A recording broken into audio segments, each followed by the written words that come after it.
From London, Car-Boyz! Yes, we're back. We're back with a vengeance. The show that refuses to back down is back once again. Can I say back any more times? I'm sure I can. Like a US president refusing to accept his orange, or a Serbian tennis player who likes to hit the judge in the face, we're unashamedly unrepentant on this show. I'm just going to give myself a little bit more headroom. We're back with another hour or so of the rip-roaring car entertainment program that's fit for the whole family. Well, maybe not children and grandma. This week, we've got all the fake news that's fit to print in the news. We have your correspondence in the mailbag, and this week, you can guess, it's overflowing. And what would the show be without our weekly quiz? And this week on the quiz, I shall be in the role of 1990s game show host. Well, let's say just very similar. There aren't any dead bodies floating in my back pool. If you're British, you'll get that. Yes, our quiz this week. Barrymore. Sorry, excuse me. Our quiz this week is Name That Car. A bit like Name That Tune, but the host of the quiz is still alive. Oh, sorry. Oh, right. Oh, sorry. Hang on. I am hearing that Tom O'Connor is still alive. It's just his showbiz career that's dead. Is that too soon? Is that too soon? Yeah, I did have to check beforehand, and he's 80, 80 years old. Oh, wow, 80 years young. Great. He must be one of the last ones from the Comedians TV show that is still alive. I think so, yeah, he probably is. Oh, dear. But yes, thanks. Thanks, Rich. It's fine to take the mickey out of anyone that starred in the 1970s British TV show The Comedians, if you didn't know what that program is. Well, at least the ones that are still alive. Yes, coming up on the show this week, we take to the road with a couple of great routes in Lost Highways. We have an amazing heritage vehicle in our classic cars selection this week, all the way from Blackpool. It's the TVR Tasman. Wow. Named after an island at the south of Australia? Or a Dutch explorer? Okay. Yes. And we'll be asking the age-old question of, is it wrong to judge someone who constantly uses their brake lights? Yes. And the answer is no, they're a bad person. They are. Don't you find them? Don't you see them? Stop using your brake lights, you idiot. Yes, exactly. What you have is you have the gas and you have the brakes. And if you want to slow down, you can just take your foot off the gas. You don't have to apply the brakes. It would be some weird as a BMW driver using their indicators. That's true. But anyway, I'm Simon St. John, and Spider-Man does what a spider can. Spins a web any size, catches thieves just like flies. Look out! Here comes Spider-Man. Simon Suju on there, folks, who got bitten by a spider recently, but has yet to develop any superpowers, which was rather disappointing. Yes. And flew in from Miami Beach, BOAC. Didn't get to bed last night. On the way, the paper bag was on my knee. Man, I had a dreadful flight. I'm back in the USSR. You don't know how lucky you are, boy. Back in the USSR, the British Labour Party's new song there. And I shall reveal this week in a moment. That pertains very nicely to my take of the week. Before all that, this, of course, is Car-Boyz. Time now on the show for my take. Of course, it's where I take a sideways view of the world from my own weird and, let's be honest, warped perspective. This section of the show is a totalitarian regime where I reign supreme as Führer, Tsar, and the overall Grand Poobah. This week, in my... If you didn't know what one of those was. Oh, I should say, we've got a new sponsor on the show. What is it? Who's it? It's called Tap Water. Tap Water. Don't taste like water, and don't drink it if you're in France. So thank you, Tap Water, for sponsoring the programme. And the take. This week in my take, I'm looking at how, believe it or not, if you live in the UK, you're now subject to a totalitarian socialist state. And if you don't believe me, try and drive your car around the nation's capital. Now, I'm not saying we're living in some sort of command communist economy where the price of an egg is set by the grand matrician of the state. No, we have a democracy that governs the country, which has been elected by people.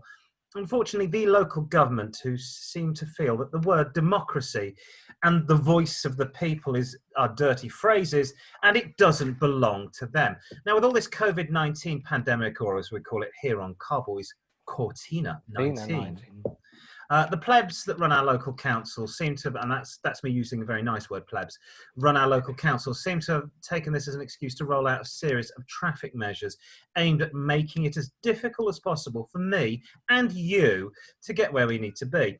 The jumped up autocrats are using the global pandemic as an excuse to get us out of our cars and onto our bicycles or onto the non-existent public transport. For let's not forget, the buses can now carry no more than 14 people. Yes, they want us to get out of our cars, and of course, we're having none of it. Second-hand car prices are going up, new car sales are going up, car prices generally are rocketing. Those of us going back to work are going back in cars. It's safer than the train. But the demigods from the Socialist Republic of your local council in the UK have come up with an ingenious plan to stop this. Have a guess. Monetary incentives? Maybe cash off your council tax. Hey, what about free public transport? Nope, their big ideas are lots of roadworks and, of course, lots of new cycle lanes. And I say cycle lanes, I mean empty cycle lanes. This is a familiar sight now to anybody who's out on a road in the nation's capital. I'll give you an example. The route I take my kids to school, to primary school, has been blocked by the local council as residents don't want people driving up and down their road. I don't know, if you didn't want cars driving down your road, maybe you should go and live in the countryside and not London. But not to worry, you've now increased traffic on the main road, so good luck with your kids' asthma and granny's lung condition. I'll be revving my car just a little bit more to help you with that, local resident. Another example is by Kew Gardens, heading into the City of London, where local council have made these cycle lanes the size of a car lane. Now the road is so narrow, you have to drive in the cycle lane as not to hit an oncoming bus with nobody on it. The same has been happening all over London, more cycle lanes, more roads closed. In Fulham, they've closed an entire area to non-resident cars. Good luck with getting an Amazon delivery. But the thing is, who is green lighting this crap? Because I thought that the general public voted in the council, and we seem to be having absolutely no say in how it's run. I'll give you another example. The local council in Richmond asked residents what they thought of the speed limit being reduced to 20 miles an hour. Overwhelmingly, they said, well, it's lovely, but no, thank you very much. The council said, oh, right, just ignore this, and introduced a 20-mile-an-hour limit. If you are a resident in the Richmond area, I have on good authority from a friend who is a police person that they are not arresting people going over 20 miles an hour.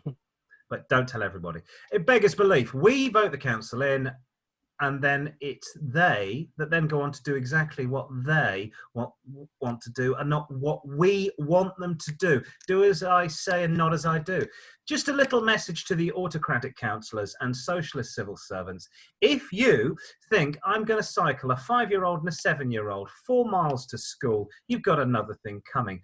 To misquote Charlton Heston, you can have my car when you can pry it from my cold, dead hands. So welcome to local government in the UK in 2020, the Socialist Republic we didn't vote for. Yes, welcome to 1984. And as George Orwell would say, 2 + 2, yes, it equals 5. Any thoughts, Simon? I did actually drive past Kew Gardens, but I think it was a couple of weeks ago. One, there was a giant queue at Kew, which was quite funny. But although they've extended the pavement out into the road, yes, people weren't really going into that part. No, they don't. The pavement was big enough to get people side by side with enough distance between them.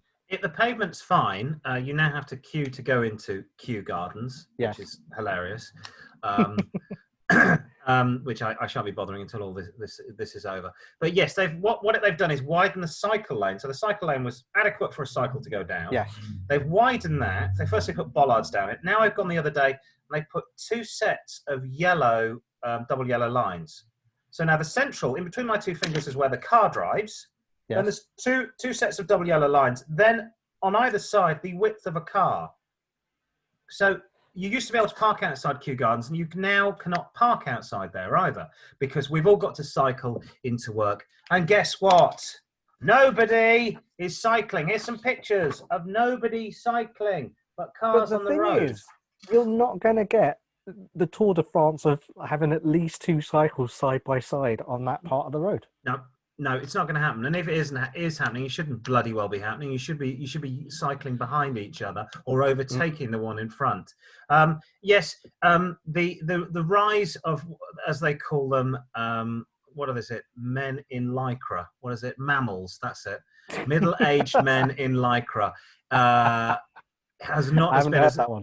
Yes, mammals has not as been as big as I think they thought it was going to be.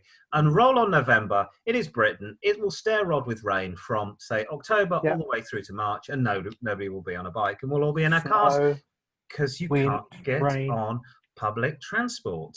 So there you go. That was my take. Shall we do some news? Yes, let's do some car news.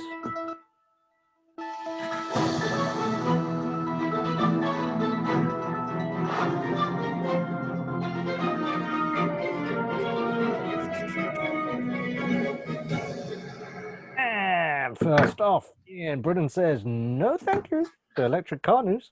A wash of new research has found that Britons won't be ready to switch to an electric vehicle when the government plans to ban the sale of new petrol and diesel cars, which we've said on the show many times before. Yes. A nationwide survey, not the bank, but a nationwide survey by the UK's automotive trade body found that 44% of motorists didn't think they would be ready to run a battery vehicle in 2035.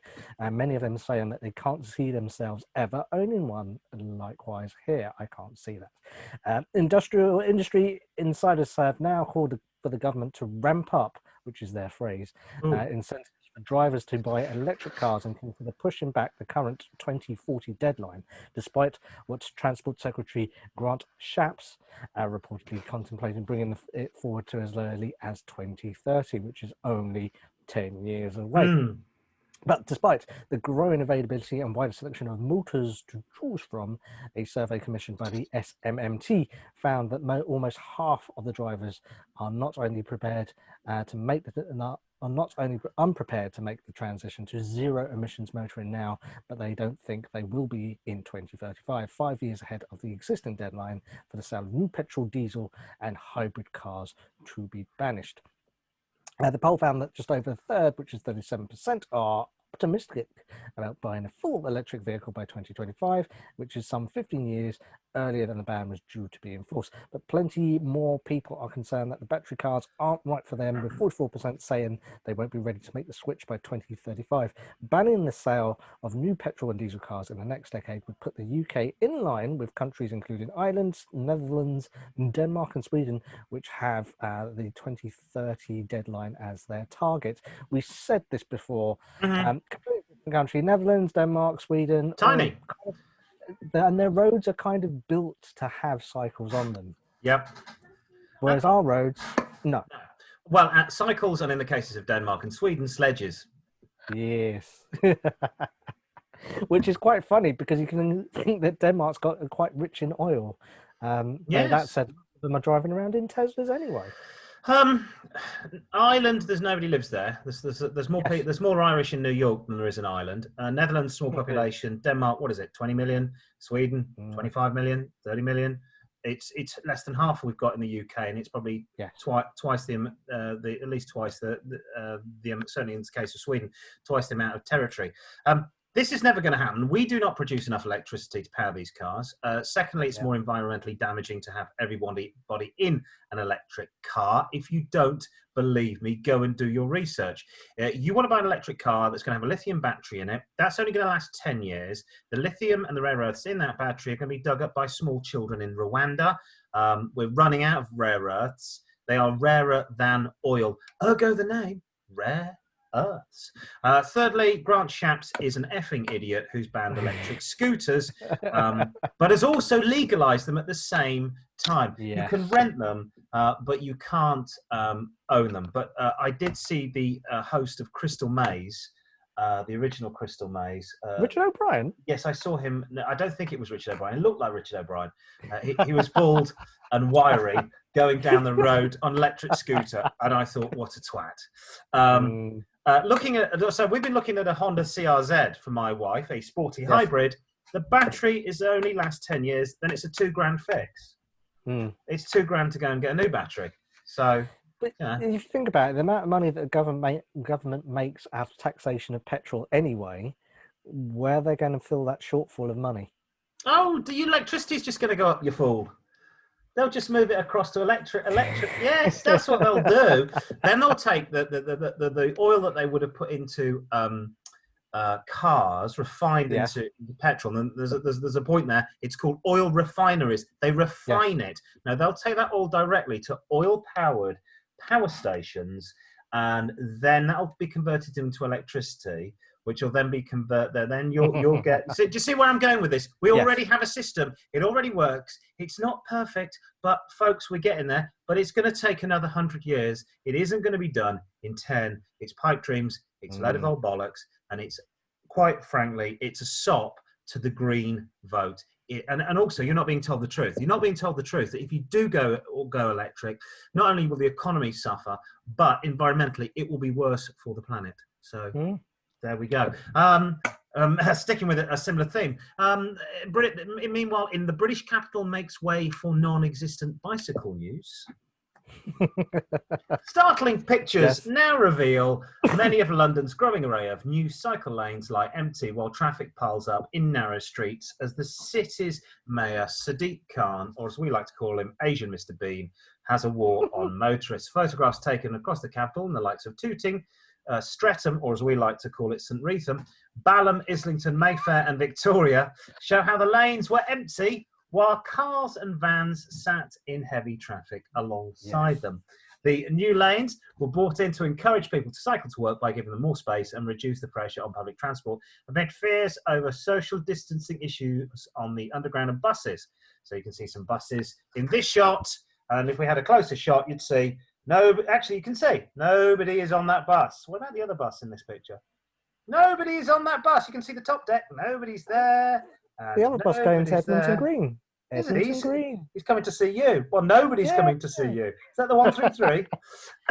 It comes as Transport for London asked the government for a 4.5 billion, and I did say billion bailout after its revenue plummeted by 90% and quickly burned through its 2 billion reserves after the coronavirus lockdown was imposed in March. Commuters travelling into London on train lines such as Great Western, South Eastern also tweeted photos of near empty carriages, while pictures on the M40 during rush hour showed very light traffic. London transport networks are barely busier than last week. The Tube yesterday had still more than 70% down on this time last year. Buses in the capital now only carrying half their number. Nobody is cycling. Nobody's on the buses. Nobody's on the buses, unlike Reg Varney.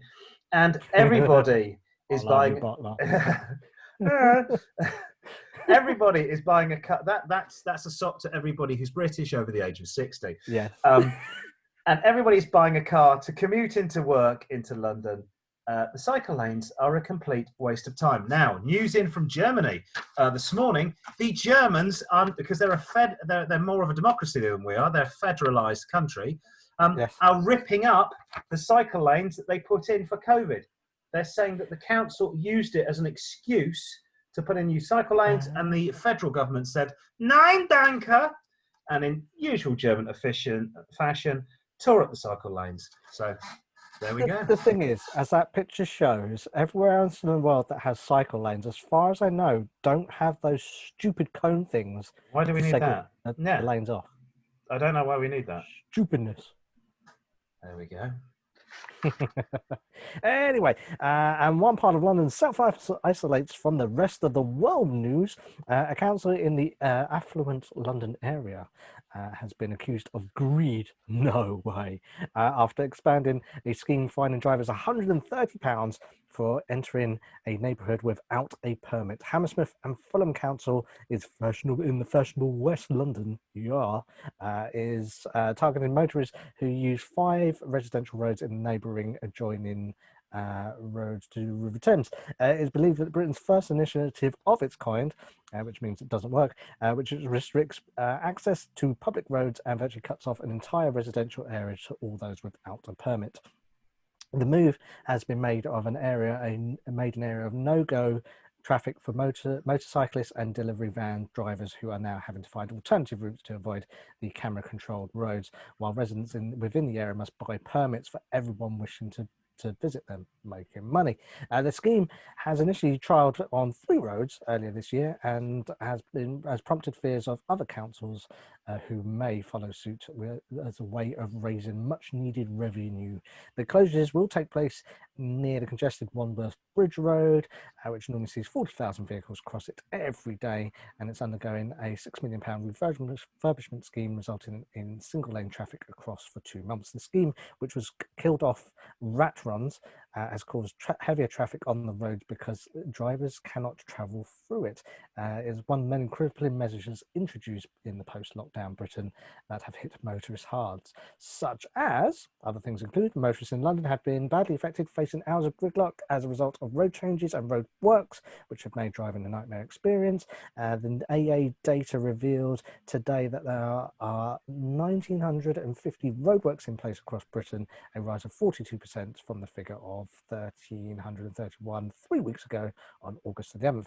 Britons have spent weeks blasting London Mayor, the Asian Mr. Bean, Mayor Sadiq Khan, and his war against motorists amid calls for traffic restrictions imposed amid the coronavirus pandemic to be scrapped. So there you go. It took me. Go on. Oh yes, you said. It took me 2 hours 15 minutes to drive from North London to Southwest London on Monday to go to work. It was an absolute nightmare to drive. North east to south West London, yes.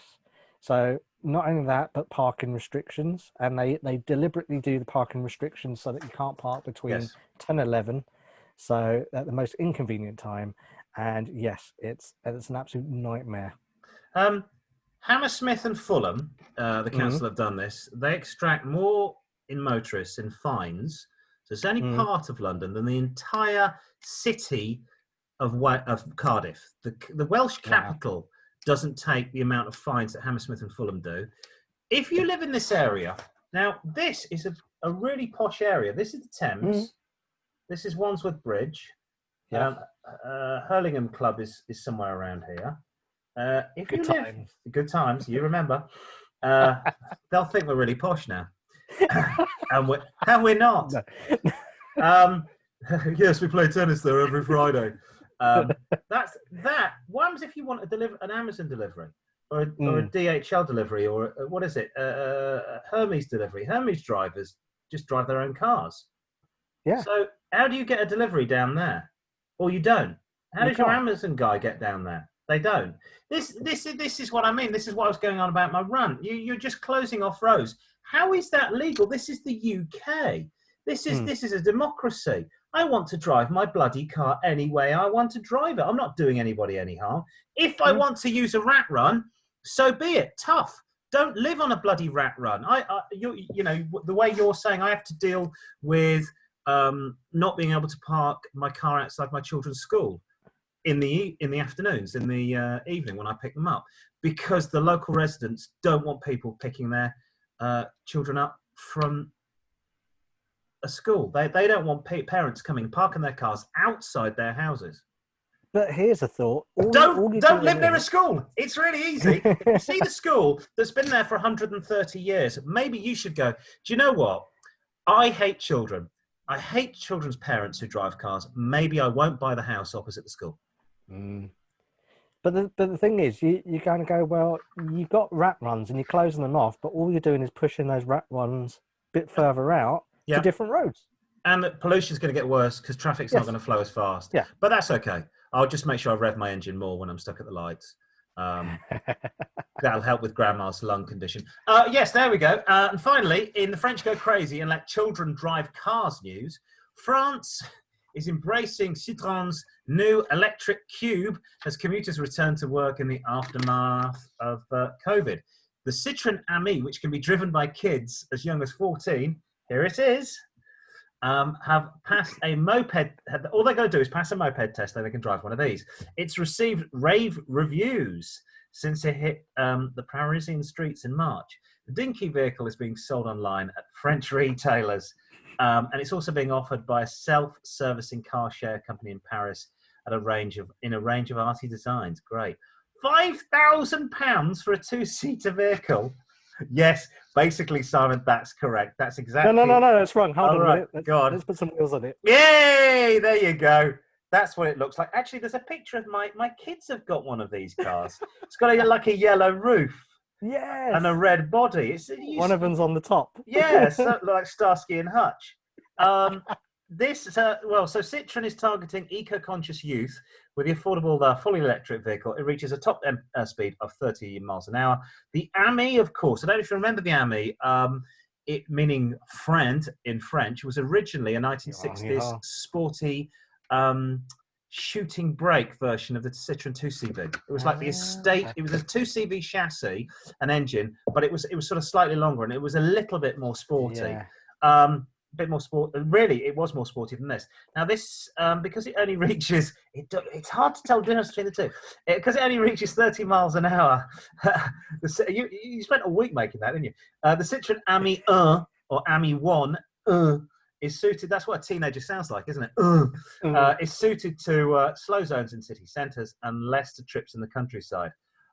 Yes, at 30 miles an hour. It can be charged using a domestic socket in 3 hours and powered by a 6 kilowatt electric motor, which is linked to a lithium-ion battery. The two doors open in opposite directions, which, according to Citroen, allows us easier access to the cabin. I might suggest it also allows easier access to accidents. The driver's door hinges at the rear, while the passenger door hinges to more conventional at the front. So it's demi-suicide doors. Watch these being smashed off by fellow motorists. The car is also has a panoramic roof to go with the pandemic situation we're in, to allow more sunlight in to kill COVID. There's no boot, although riders can fit a cabin suitcase at the foot of the passenger. Christ. I wouldn't trust a teenager to use contraceptives properly, let alone drive this vehicle. And in Paris, of all places... Probably are better off with this. Yeah. Have you ever driven in Paris? It's the most frightening city in the world. Everyone's trying to kill you. You will not find a car in Paris that hasn't got a bloody dent. Head down the Champs-Elysees, and then go go around the Arc de Triomphe, and try and exit the Arc de Triomphe, indicating and being nice. Hello, I'm English, an English car, and they will tell you to F off. Enculé, putain, putain, putain, anglais. Well, they don't do that. We do that. I don't know what they do. That I guess they do. But that's great. What a complete waste of £5,000. Yes. No, I mean, look. I mean, in all seriousness, that is quite a dinky, cute little car for the city centre.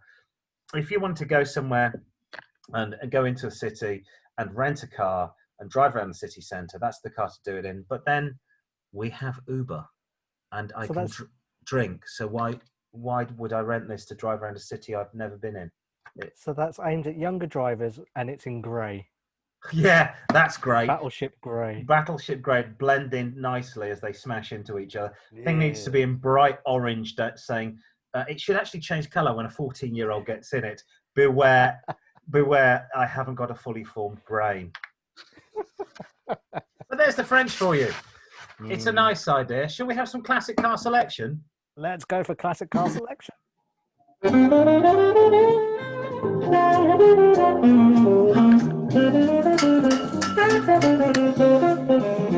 we go. There you go. This week's classic car is a little something from left field. It's a hand-built open top or coupe that comes from the north of England. It's from the seaside town of Blackpool. Nice. This week's classic car is the TVR Tasman. Oh, yeah. When TVR launched the Wedged. Nice. In 1980, it was a radical break from the more traditional sports cars that come out of Blackpool. Most of the wedge-shaped TVRs were built for the home market, so therefore lots of them were right-hand drive versions.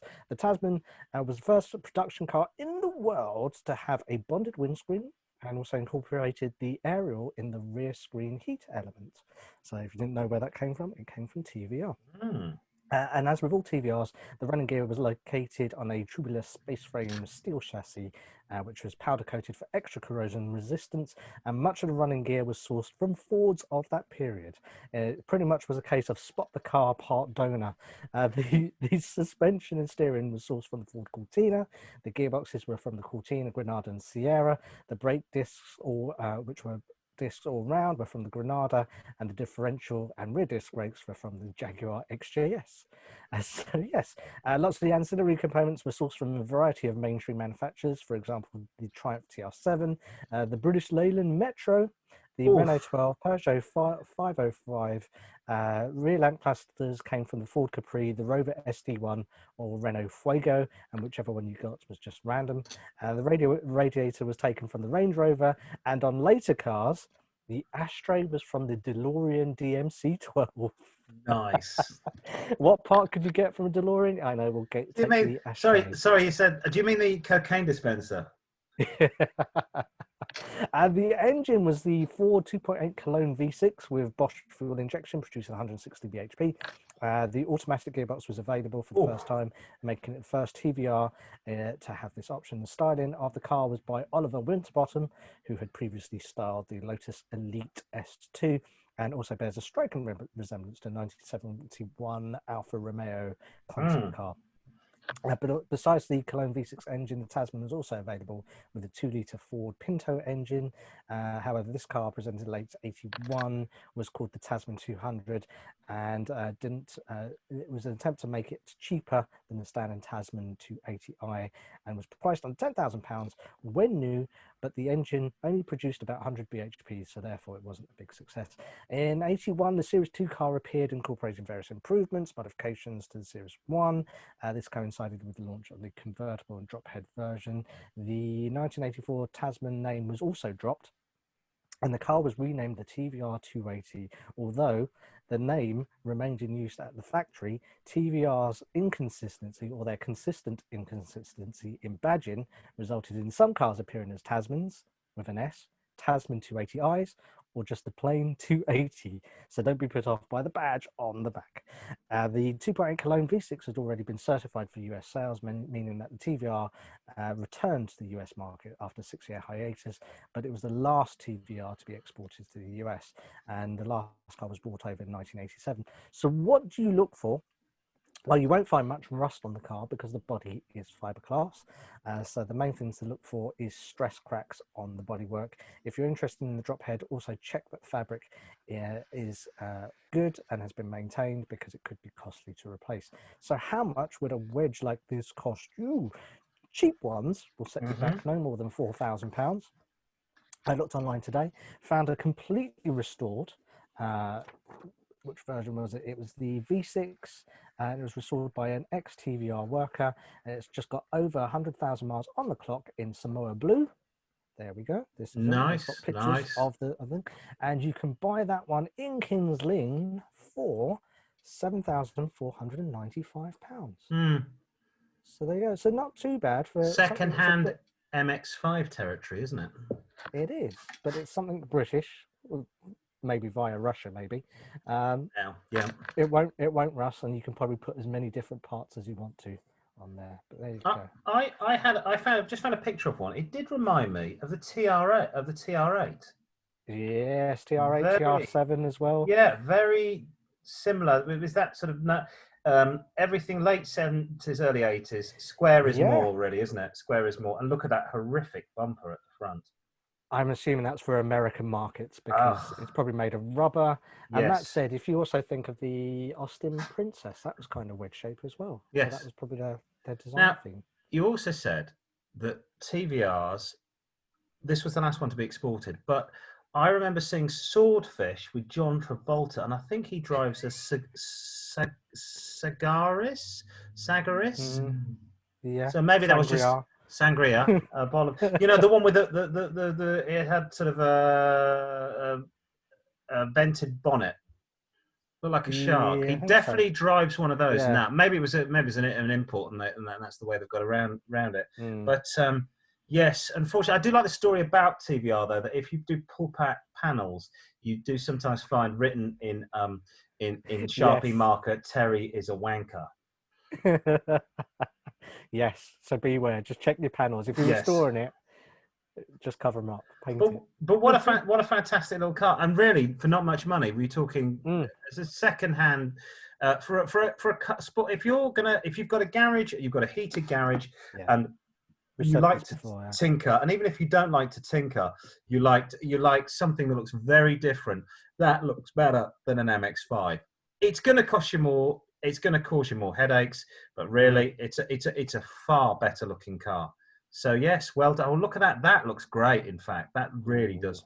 Really, really, really very nice. So there we go. If you want to get your car onto Car-Boyz, there we go. There's all the details. Email Car-Boyz at car-boys@outlook.com. Facebook car-@Car-Boyz, always with 4 Zs. Instagram car-boys with a Z, and car_boys with a Z. Sorry, that was Twitter, and the Instagram at car_boys. 3 Zs. It is time now to take to the highways with Lost Highways. There's the Instagram. Yes, there we go. Oh. Ooh.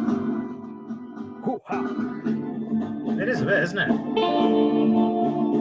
This is a royalty-free music I composed earlier on.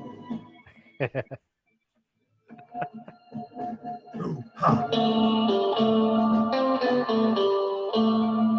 There's a touch of Snake Plissken there, isn't there, really? It's that sort of Escape from New York. It's slightly varying out. The jazz band's been practicing. They have. They're very good. They're good at everything. I obviously, we're still with COVID-19. They're living in the basement. And we've had to kill one of them, though, on Monday, because as from Monday, we can only have 6 members of the jazz band, not 7. So it's. I want to keep the drummer because he's good. It might be one of the horn section. Got till Sunday to decide. Exactly, second trumpet. Now, if you haven't seen this show before, where have you been? This is our feature where listeners and viewers email us in with their favourite roads and their reasons why they love them. It could be a quite coastal road that leads down to the sea. Alternatively, it could be a straight 2-lane blacktop that leads to infinity and beyond and invites you to gun the pedal to the metal. Whatever your poison is, let us know your perfect driving roads at the details we gave you a couple of minutes ago at Car-Boyz. First up in the highways this week, Scooby Subaru from Essex gets in touch with us and says, "Hi, Car-Boyz. I love the Lost Highways, but have you guys ever been to Japan? Have you been to Japan, Rich?" No, I've never been. Too expensive. Well, he says you're missing out if you haven't, because you need to visit Hokkaido. Is that the Scottish part of Japan? Yeah, Hokkaido. Hokkaido. It's arguably the best place for a road trip in Japan. There's lots of scenic dry roads to drive. Is this it? Tremendous fields to enjoy the panoramic views of rural scenery in the Tokachi mountain range, which comes into view. If you start at Nishi 11sen, don't know where that is, town, on route to route 237, you can get to the roller coaster road, and there you go. There's a picture of it. It's located in the center of the land in Furano City. The 2.5 kilometer straight road has repeated up and down slopes, which gives you the amazing feeling like riding a roller coaster. It's often referred to as the Provence Road due to its resemblance to Provence in the southern France. The television drama, which apparently we don't get here in the UK, which is called Yashi Jahan, was filmed there and has so become a bit of a tourist attraction. My favourite TV series, Yashashi Jahan. Yes. The trouble is, I do want to go to Japan. Sorry, go on. No, carry on. I do want to go to Japan, but you're giving me something that looks like Provence, so it's easier for me to go to Provence. Yes, and cheaper. My other problem is I get to Southeast Asia, which is a long way, and I go, well, it's cheaper than going a little bit further and getting to Japan. Someday I will go. Someday I'll go. Thank you very much for that, Scooby Subaru from Essex. That does look fun, though, doesn't it? Going down there. Yeah. Meanwhile, in Lost Highways, Malcolm from Brighton says, "Hi, Car-Boyz. If you're looking for a drive nearer to home, you can go to Provence." No, he recommends a short scenic trip from Guildford to Box Hill. I've been on this road. It's lovely. For your international viewers, Box Hill was the route of the 2012 Olympic cycling event. I remember it well. Take your motors from Guildford on the A246 Epsom Road, turn right onto Trods Lane, and then onto the A25 Sheer Road. Or if you or your wife is gin lovers, you can pop into the I don't have a wifey. Well, you know, I don't know, some bird you pick up in a pub. You can pop into the Silent Pool. That's more like your take. Pop into the Silent Pool Distillery before heading to one of the most picturesque villages in the country, Shea. That's the name of the village. Grab a bite to eat at the 15th century pub, The White Horse, which featured in the romantic comedy The Holiday. I've never heard of that film. Or take a walk around St James's Church, which featured in Bridget Jones. There we go. The Edge of Reason. From Shea, continue along the A25, make a quick stop at the Kingfisher Farm Shop, where you can pick up boxes of Kingfishers. No, you can get ready for a relaxing picnic at Box Hill. Ah, Malcolm, you old romantic. That's what Malcolm says. Now you see, I love that picture, but look. So here you see Motoring Hell from Simon, and drop your picture. Motoring Heaven from Richard. Hell, yes, bloody hell, load of these idiots, and a clean road, heaven. Yeah. No asshole cyclists. I didn't work on that. I was working on. I think I worked on the equestrian, not on the BMX. Yes, you did. In 2012, so I didn't actually cover it. Oh no, I did work on the BMX. I worked on the. That's my cycling one. I worked on the BMX where I saw David Beckham sat next to David Cameron, both of whom were trying to sort of raise their profiles. But I didn't get to work on this. And my friend did some EVS stuff on this, so he said it was fantastic to watch. And my other half went to watch it because she's a cycling fan. But that looks like like a meeting of the minds, David Beckham and David Cameron. It was the most weird thing because I was operating robotic cameras, and I sort of spotted it, and I said to the director, and the director was Flemish, so he had no idea. He knew David Beckham, but he didn't know, as most of the world doesn't know, what our former Prime Minister, David Cameron, looks like. So I said, no, you've got to use this shot. You've got to use this shot. And he's like, they don't want to use this shot. I'm like, because it's David Beckham, the world's, at the time, the most famous football player, and by football I mean soccer ball, player in the world, next to the British Prime Minister. And he was like, really? I was like, yes, you've got to use this shot. This is the shot. I'm giving you lots of pretty shots. This is the shot to use. So there we go. So that was Lost Highways. You can give us your Lost Highway. And now I think I've thrown it in the bin. There we go. You can email us. There you go. There's the stuff. At car-boys@outlook.com. That's the email. Facebook, car-boys, boys always with a Z, at Car-Boys with 4 Zs. Instagram, we are at car_boys with 3 Zs, and car-boys at car_boys with 1 Z on the old Twitter. So there we go. Right now, it's time to delve deeply into the bulging sack that's become known locally and nationally as the mailbag.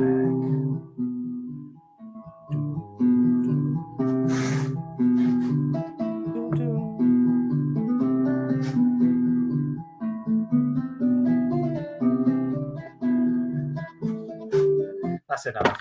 There we go. Yes, it's overflowing the mailbag this week. And you got the first one, I believe. Yes, Stefan in Toronto says, hi, Car-Boys. Hope you're all good. Although he did spell Car-Boys with an S. Love the show. He's just bought a classic car from his friend's uncle. Oh, yeah, his uncle. In a 1980 Ford Fairmount Explorer, which he jokes looks... but futuristic.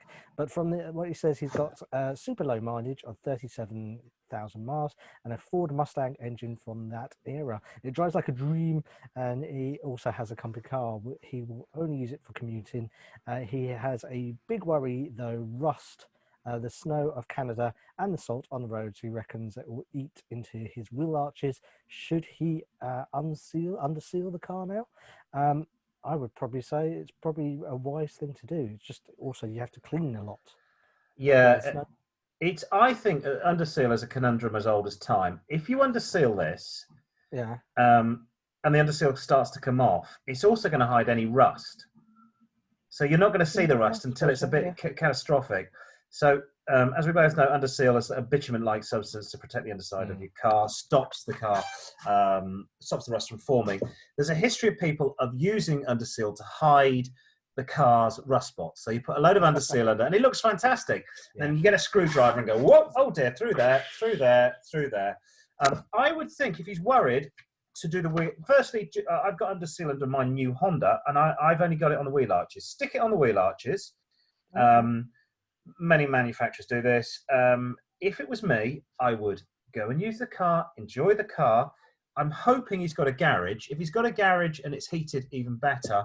The most important thing to do is if you go out, you get loads of salt and crap on this, driving around the exciting roads of Toronto, take it home, chuck a hose over it if it's not going to freeze. Jet wash it. Jet wash the wheel arches. And I haven't got. Hang on. This is what I was taught by an old guy years ago. Pen top. Yes. Round the wheel arch to get the mud. It's great. Scrape with a pen and get your hand underneath the wheel arch and pull out all the mud. Get a jet. If you've got a jet wash, even better. Just got a hose. Get that all off because that's where it will sit in the mud. The pen top is a fantastic invention for that. But before you put the car away, leave it outside and let it dry. And if it's raining, put it into the garage, leave the garage door open. You want the air to get in there and evaporate, because if it sits in the wet, even in a heated garage, that'll start to rust. And the mud probably has a whole load of moisture in it as well. Yeah. It's just going to make the things. I had a Ford Fiesta and it was fine, and then I let my stepbrother borrow it for 6 months, and I came back and all the wheel arches were eaten through because he hadn't done what I told him to do on the car. And this was back in the days when cars were made of tin. So I was like, you need to clean the wheel arches. Now, weird thing is, since we've had this letter, I keep seeing this car. I was Really? not in real life, on television. This is the car that Jimmy drives in Goodfellas. It's one of his cars. Okay. Yeah. The Fairmont Futura. It also features in. There's a new TV series about the Golden State Killer, and it features in that. And I keep seeing this damn thing with this weird sort of back window. Must also say those wheel arches do look big. And yes, and that steel trim there, that I don't know whether it's is going to hide a multitude of sins. So I wouldn't undersell it. If it's good, keep it good. When it starts to rust, you can see it. I try and get my car onto a pit at least once a year, or if I don't do that, I get it onto some blocks and I have a good look underneath. And one of my former cars, which was a Honda Coupe, I had a rust spot on my exhaust. So the original exhaust, that car's 2004, so it's 16 years old. My dad has still got it, and he does what I told him to do when he bought the car. He whacks a bit of rust killer on that spot every single winter, and it hasn't rusted through the exhaust. So fantastic. As who was it was it Shaw Taylor used to say, keep them peeled. Keep them peeled. Keep I them was peeled. watching.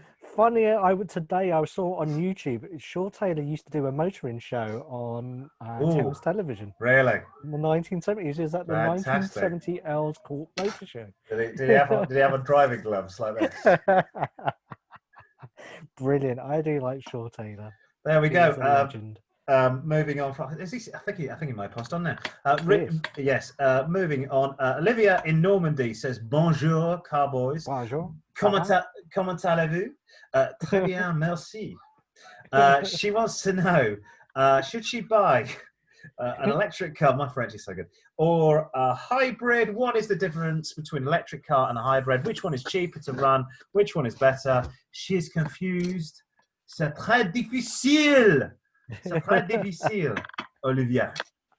I would say probably at the moment, hybrid's the way to go. Yes. For the moment. Yes. Because it's the best of both, allegedly best of both worlds. I don't know when are France going to change over to electric? Because the French say one thing and do another.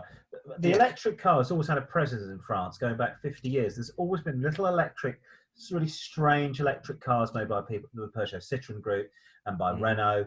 The French do like interesting little cars like that, but parting a French man from his diesel car is going to be a difficult thing to do. The Frenchman, yes, that's exactly what the creations look like. And the French are, forget Paris and what you see on the television. The French is a very, France, the French. France is a very rural nation. Outside Paris, people drive agricultural vehicles. They drive old Citroens with air suspension. They love a 4x4. They like a bit of country and western, and they want something that's pretty damn rugged. Ergo, the 2CV, which was designed to carry a basket of eggs over a field. So the French, I don't think it's going to be switching to electric tomorrow. In her case, she's got a problem. She's in Normandy, which again is very rural. Most of Normandy is rural. The Prius, so the difference is the Prius has a battery and also a petrol engine that creates its own electric power every time you brake. Usually most hybrids do this.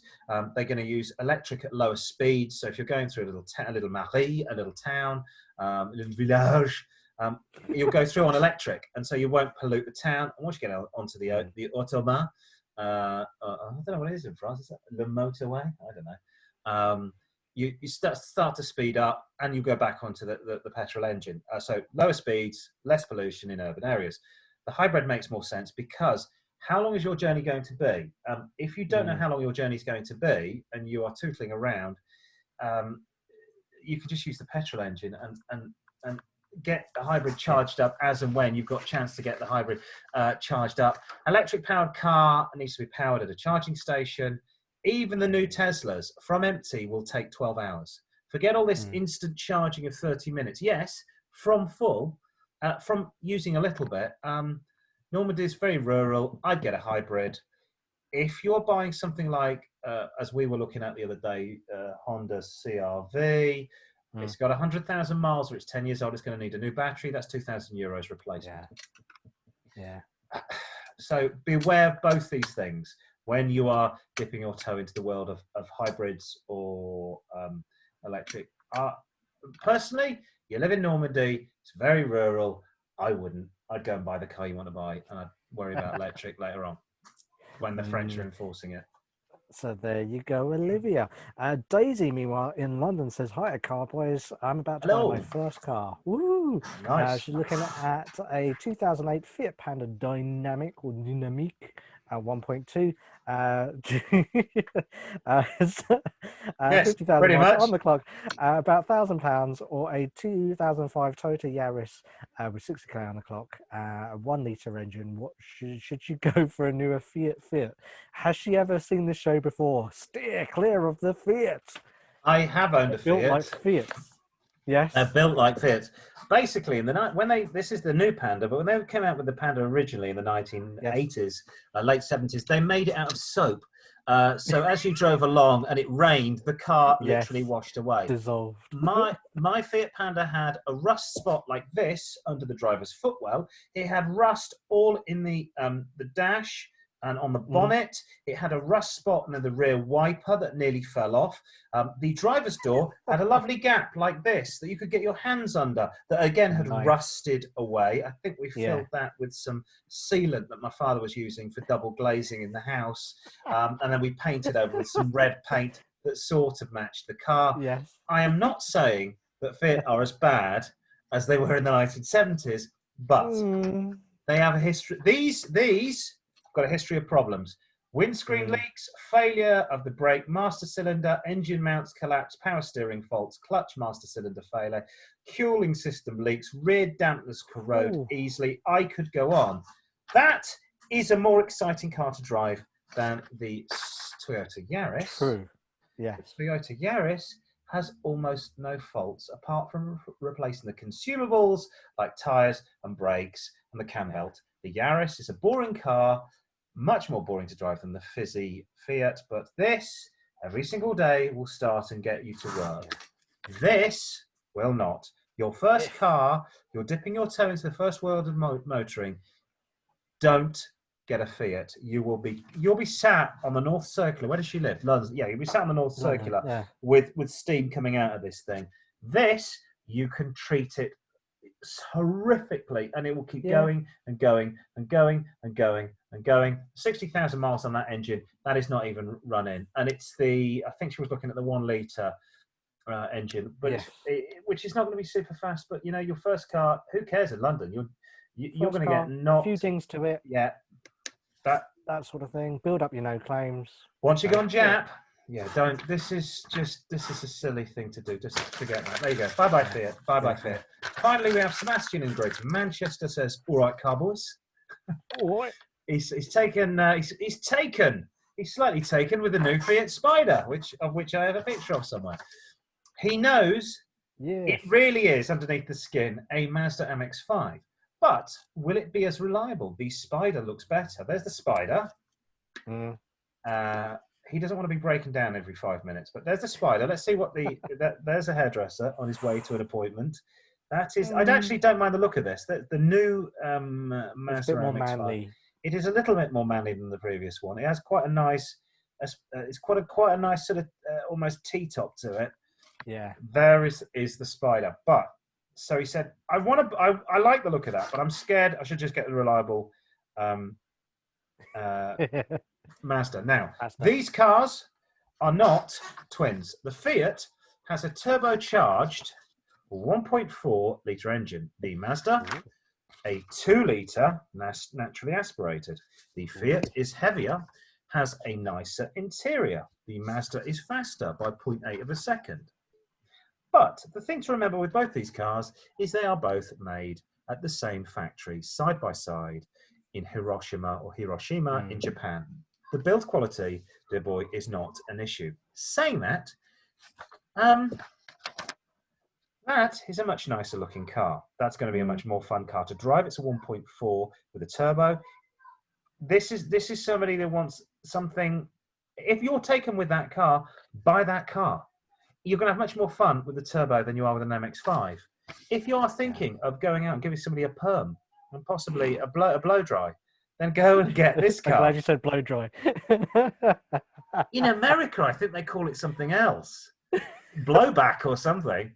I was like, not a BJ, but a blow dry.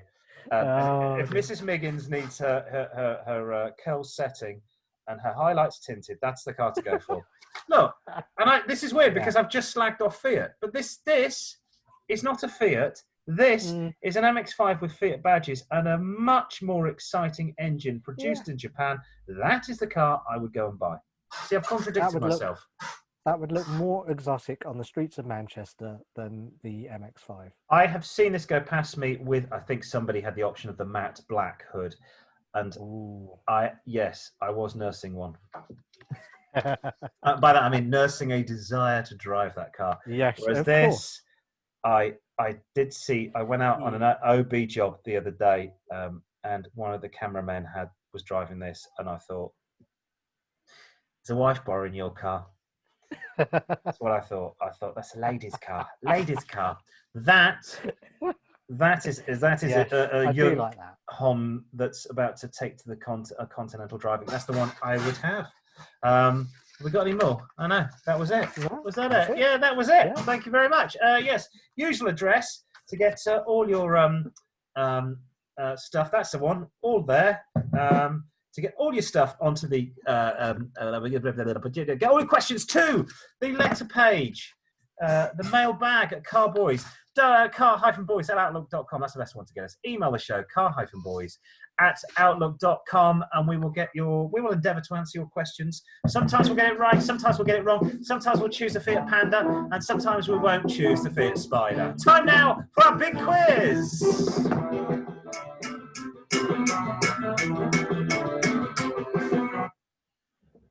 Thank you. Yes, competition time now on the show. When I don the 1970s red velvet suit to take on the monkier, or the moniker even, of a northern comedian who likes to play the clubs. This week, my name shall be Bobby Dennis, and my quiz show shall be Name That Car. A bit like Name That Tune, but with less of the Liverpudlian stylings of the late Tom O'Connor. Oh, yes. No. I'm being told Tom O'Connor is still alive. He's 80. 80 years young, Tom O'Connor.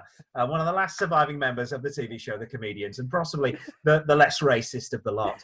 The premise behind this week's quiz is that our lucky contestant, who's over there, will literally name that car. Could be a Robin Reliant, could be a Rolls Royce, but our contestant will have to identify that motor. This week, our lucky contestant is a COVID-free Simon Sujiwon, has come all the way down from Edmonton, North London, and it hasn't taken him 2.5 hours. How are you, Simon?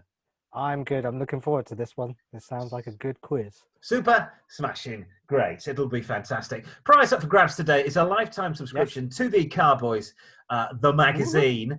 But we don't have a magazine at the moment. But when we do, you'll get a lifetime supply of it. Are you ready to play? I'm ready to rock and roll. Let's begin. Identify this car. Is it A, Kia Stinger? Is it B, a Renault Talisman? Or is it C, an Infiniti Q70? Ooh, now you said that. The first one, I don't think it's a Kia. I've never heard of the Renault thingy. Talisman. I'm guessing it's the Infiniti, which is the luxury brand of Nissan. Correct on both marks there. Well done, young man. Yes, an Infiniti Q70, which I guess is some sort of Nissan. Datsun. Basically, it's a Datsun, but made for the posh market. Hardly any of these over here. Lots and lots of those in America. One of the makers of the best-looking cars in the world. But can you put a name? Is it FSO? It's yes. It's Poland's very own FSO. So this is one of the. We know what the maker of this car. It can be said that it's a kit car, but that's arguable. It uses lots of donor parts. So we're into the TVR territory. It's not a TVR. Yeah. Can you put a name to the face for this car? I can give you a clue. Yes. The company was founded in North Wales and begins with an M. You may struggle. Oh, is it? I would have gone, this would be a complete shot in the dark, but I would have gone for something like Marcos. Yay! We'll give you that. The Marcos Manchula, of which you don't see very much of these. Manchula. Yes, founded in Dogaloo, North Wales in 1959 by the car makers Jem Marsh and Frank Costin. Earlier, Frank Costin had worked on the airplane, the de Havilland Mosquito. And that's where he got the idea for a plywood chassis. That's what they used to have. I think they used to borrow parts from TVR, from Triumph, from Ford, from Rover. Yeah.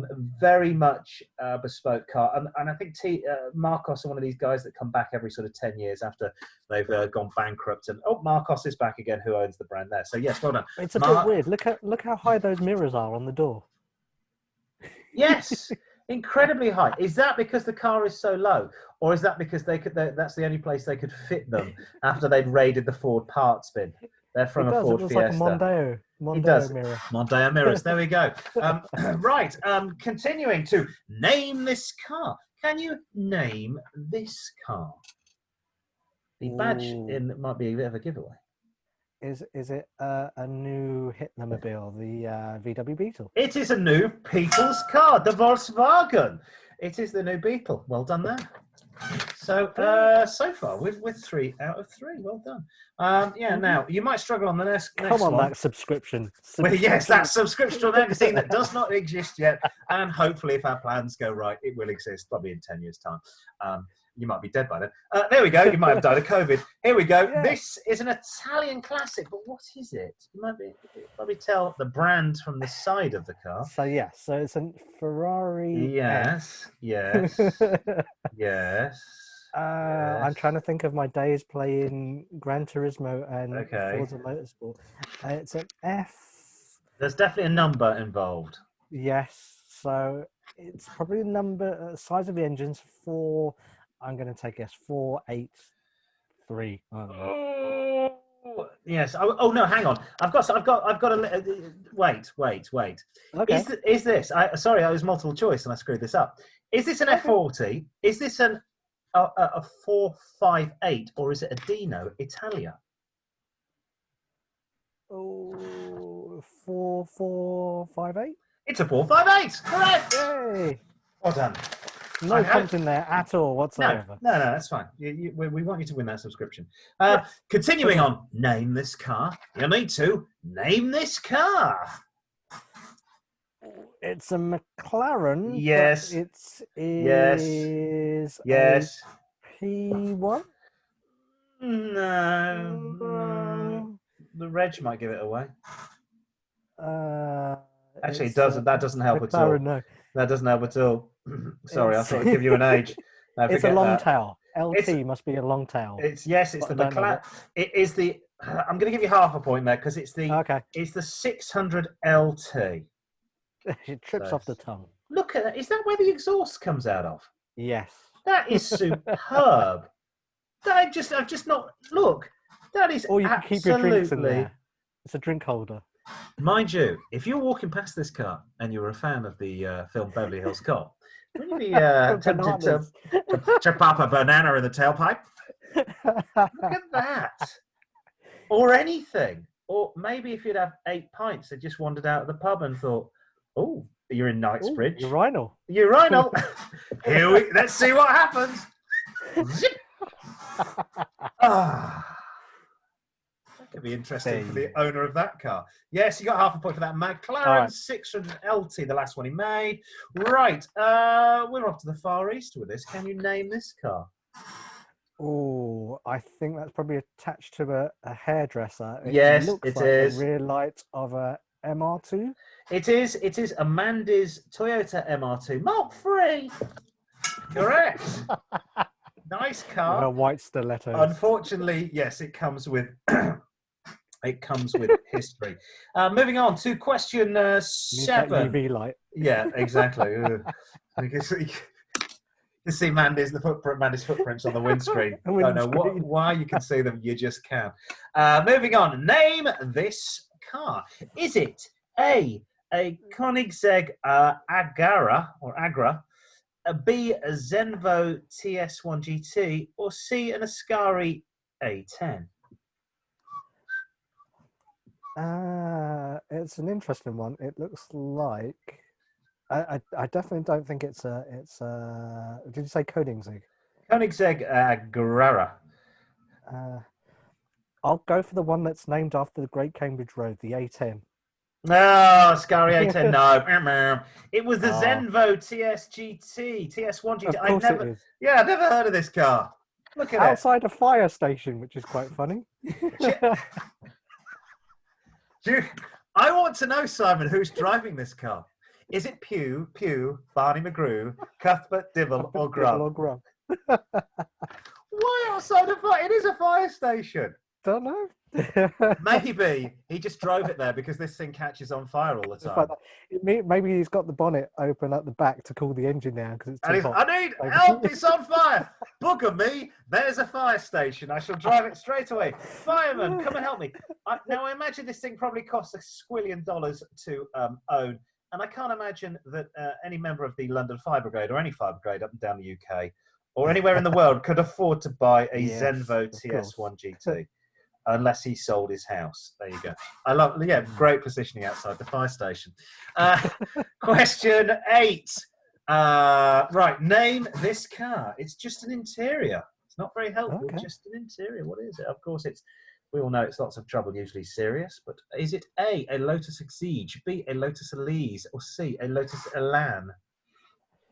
Exige, Elise, or Elan? Lots of switchgear from Ford probably in there. They look like they could be too modern to be an Elan. Yes. It's Exige or Elise? Too sparse to be a Elise, so I'm going to go for Exige.